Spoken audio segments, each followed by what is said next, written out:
आज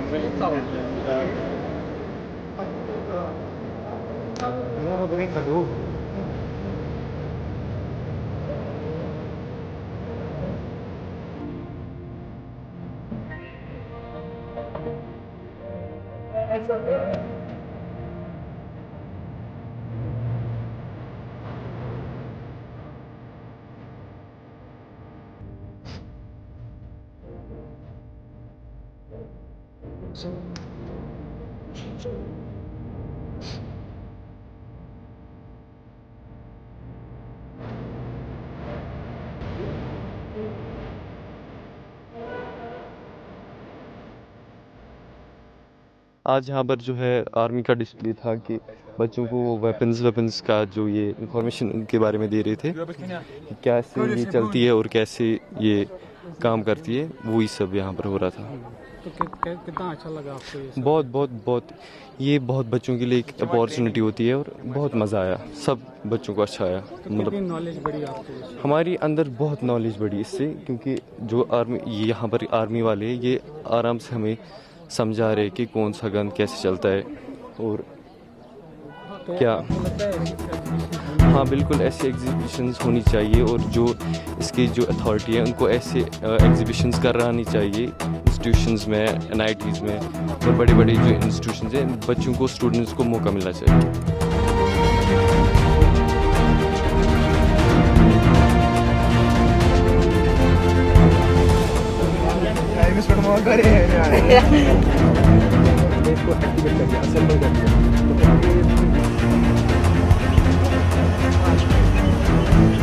तो यहाँ पे हमने बहुत किस्म के जो है यहाँ पे हमने ड्रोन्स भी देखे हैं, उनके बारे में काफ़ी इन्फॉर्मेशन भी उन्होंने दी, इनका ओरिजिन, इनका मटेरियल, इनका वेट भी उन्होंने बताया। फिर यहाँ पे कुछ गन्स यहाँ पे हमने देखे हैं, जैसे कि यहाँ पे ये वाला जो गन है इसका 24 पॉइंट कुछ इसका वेट है और यहाँ पे उन्होंने इसका मैग्नीफाइंग पावर भी हमें बताया।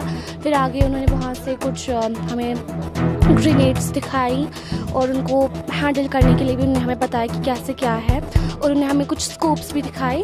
तो ये देख के बहुत अच्छा लगा। We got to know about much things, जैसे कि आप भी देख सकते हैं कि बहुत सारे जो यहाँ पे मिलिट्री ऑफिसर्स हैं वो एक्सप्लेन कर रहे हैं, जिसकी वजह से हमें इस सब के बारे में बहुत सी इन्फॉर्मेशन मिल रही है at such a very early as.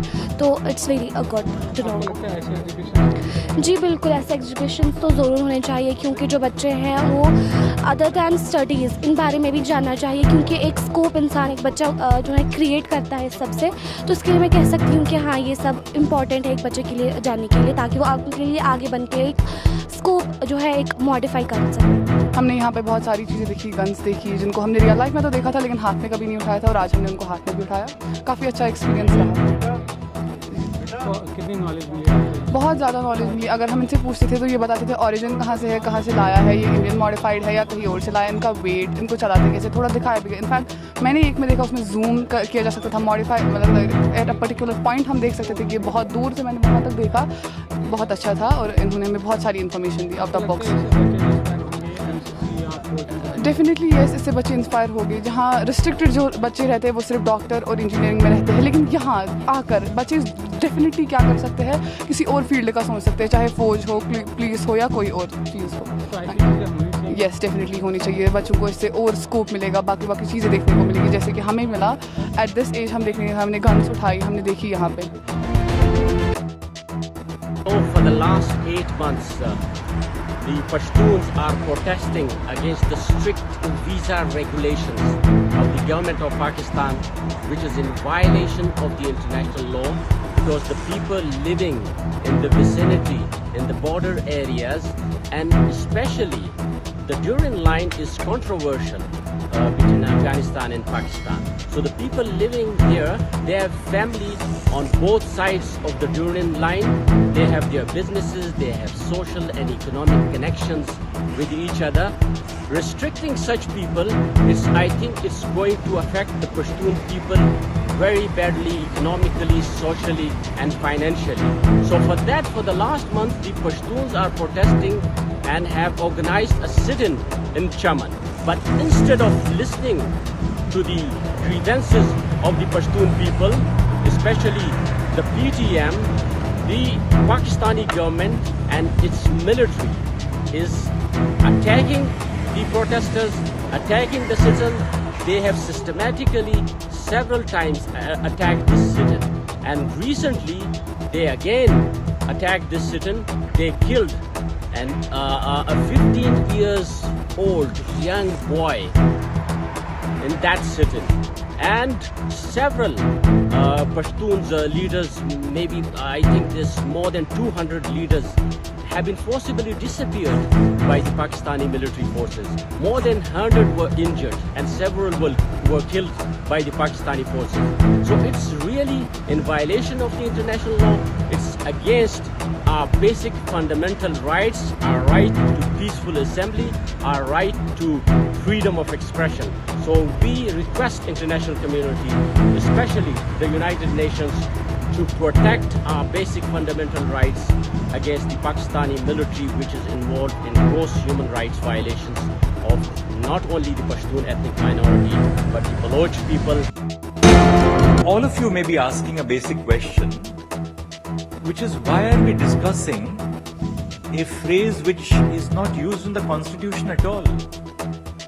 What is the relevance to district judges, high court judges, to the officers of the state, to civil society, of a phrase which is not used in the Constitution? The Constitution uses the expression morality, but morality in the Constitution is used as a restraint on fundamental rights. The Constitution allows for restrictions to be imposed by law on the right to freedom of speech and expression under Article 19(1)(a) by Article 19(2) on various grounds including morality. Likewise, the Constitution contemplates that restrictions can be imposed on the right to freedom of association, inter alia, on grounds of morality. So morality in Article 19(2) and Article 19(4) is a restraint on the rights of the citizens. Is that the morality that we speak of when we talk about constitutional morality? Now, that's one of the basic questions which we have to address.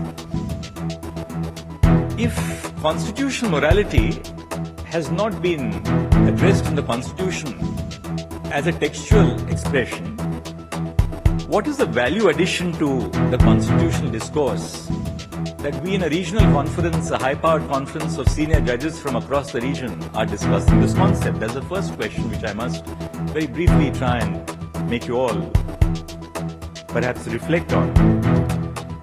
How do you define what is undefined and what is not explicitly stated in the Constitution? Who will define the concept of constitutional morality? We exist in a federal structure. We exist in a federal structure which is marked by a great deal of diversity. I was born in Mumbai, belong to a small village about 60-70 kilometers away from Pune. My work took me to Allahabad as Chief Justice for 3 years. Now I look at the broader context of the Indian nation. And one thing which cannot but leave a very imperceptible mark on your heart and soul in the work which we do as judges in Delhi is to realize the importance of preserving the diversity of India. So how do we then dwell on the concept of constitutional morality? At one level, constitutional morality is founded in the preambular values, the values which the constitutional preamble sets out. But if these rights have already been enunciated elsewhere in the Constitution, then why constitutional morality? In fact, I was one of those who applied this concept of constitutional morality when I wrote the judgment in the first round of the battle between the NCT of Delhi and the Union of India about 6 or 7 years ago. And responding to that judgment, the learned Attorney General for India, Mr. Venugopal, asked me in another case, he says, Judge, where do you find this doctrine in the Constitution? It was an academic discourse, there's constitutional cases involved. At a certain level, the preamble defines concepts and refers to concepts such as justice, social, economic and political. Liberty of thought, expression, faith, belief and worship. Human dignity, equality, fraternity. Now these rights, which the preamble refers to, are found in the text of the Constitution. Article 21, the right to life and personal liberty, equality in Article 14. Then why are we evolving this concept of constitutional morality? There is a more deeper reason. And that deeper reason for us to dwell on the concept of constitutional morality is that constitutional morality is an overarching principle which is derived from but is not confined to specific rights or values which are enshrined in the Constitution. Constitutional morality gives you a unifying constitutional ethic. It gives you a unifying constitutional ethic so every Indian citizen can think as she wishes to think. Every Indian citizen can speak as she wishes to speak.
शहर हैदराबाद में कत्ल की वारदातों का सिलसिला जारी है। जुमा की रात देर गए चादरघाट इलाके में एक राउडी शीटर का कत्ल कर दिया गया।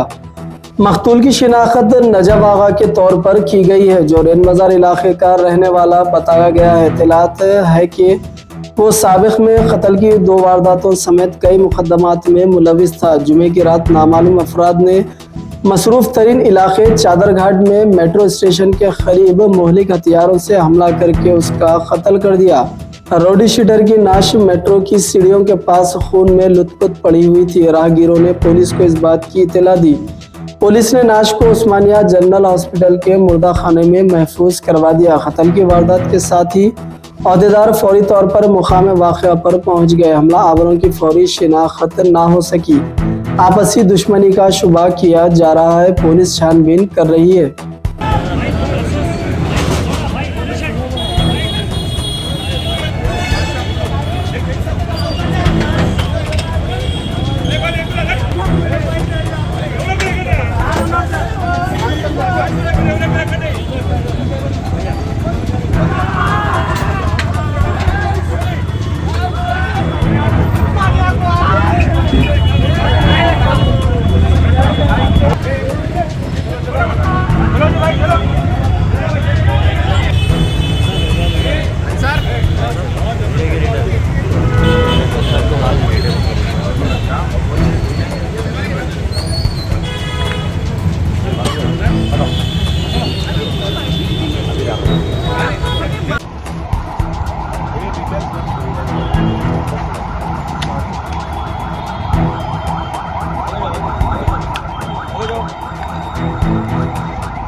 Thanks for watching video. Don't forget to like, comment, share and subscribe.